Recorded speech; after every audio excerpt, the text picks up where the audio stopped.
2025 Green Bay Packers training camp updates.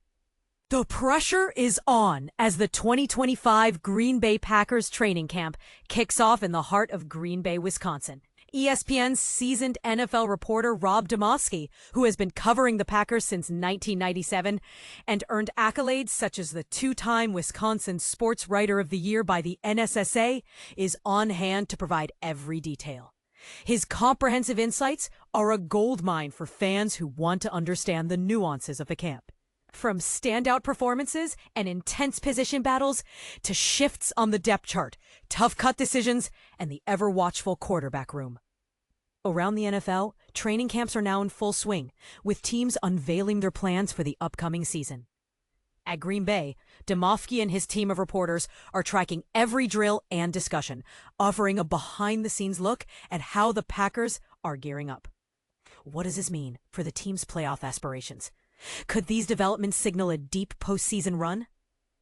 Which breakout players should fantasy football enthusiasts keep an eye on? And who among the roster bubble might secure a coveted spot in the final 53-man lineup? These are just some of the burning questions we'll explore as we update our coverage right up until the full preseason begins on August 7th. For those interested in a broader perspective, ESPN has also aggregated training camp news for all 32 NFL teams, ensuring that fans don't miss a beat this season. Looking at the latest update from the Packers camp, several stories stand out. One preview article raises questions about whether Coach Matt LaFleur and GM Brian Gutekunst are feeling the heat from recent performances, while another piece reports that Nathaniel Hackett, who previously served as the Packers' offensive coordinator from 2019 to 2021, has returned to the organization, this time to offer his expertise on defense by bringing an offensive perspective to defensive planning. This move alone is prompting debate among fans about the best way to integrate old wisdom into new strategies. Friday, July 25th. It was a day of impressive individual performances. Veteran kicker Brandon McManus was on fire during practice, so much so that even kicks he initially doubted turned out to be perfect.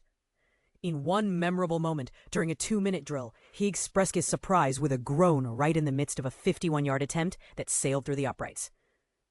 McManus wasn't just lucky. He was clearly in top form, recording multiple long-range kicks by hitting 2 51-yard field goals, then nailing a 56-yard attempt.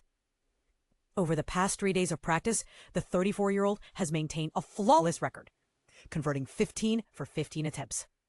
This is a stark contrast to last season, when the Packers were still scrambling to replace Mason Crosby, who last played for the team in 2022. A training camp battle between Anders Carlson and Greg Joseph left the position unsettled, leading the team to claim Braden Narveson off waivers. Narveson had a brief stint of 6 games before McManus was signed in October. Last year, McManus made an impressive 20 of 21 field goals in the regular season, despite one missed in a playoff loss to the Eagles. His consistency is undeniable, which is why the Packers brought him back on a 3-year, $15.3 million deal. Although the team signed Irish kicker Mark McNamee through the International Player Pathway program, McManus remains the only active kicker practicing at camp so far. Not all news is without its setbacks. Rookie receiver Savion Williams, who turned heads with a couple of eye-catching catches during the opening practices, has now been placed in the concussion protocol and missed practice on Friday. Likewise, left guard Aaron Biggs was sidelined for practice after picking up a back injury the day before, reminding us that even promising players face curls during the rigorous training camp process. On the defensive side, second-string cornerback Carrington Valentine made waves by recording his second interception in as many days, this time picking off a deep